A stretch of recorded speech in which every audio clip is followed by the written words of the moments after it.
कि पहाड़ों से एक आवाज आई थी। ये कहानी दादी ने सुनाई थी।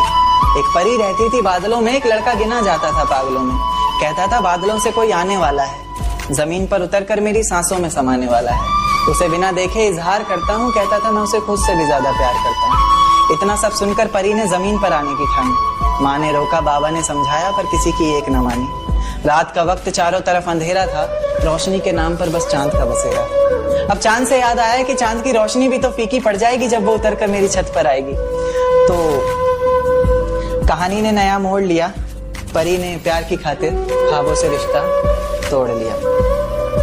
कहीं मैं सपना तो नहीं देख रहा, ये मेरे सामने कौन खड़ा है, कुछ बोलता क्यों नहीं, इस तरह चुप्पी साधे क्यों मौन खड़ा है। फिर उसने कहा कि माँ बाबा घर बार सब छोड़ दिया मैंने, बहुत ख्वाब सजाए थे, काफी ऊंचा उड़ना था।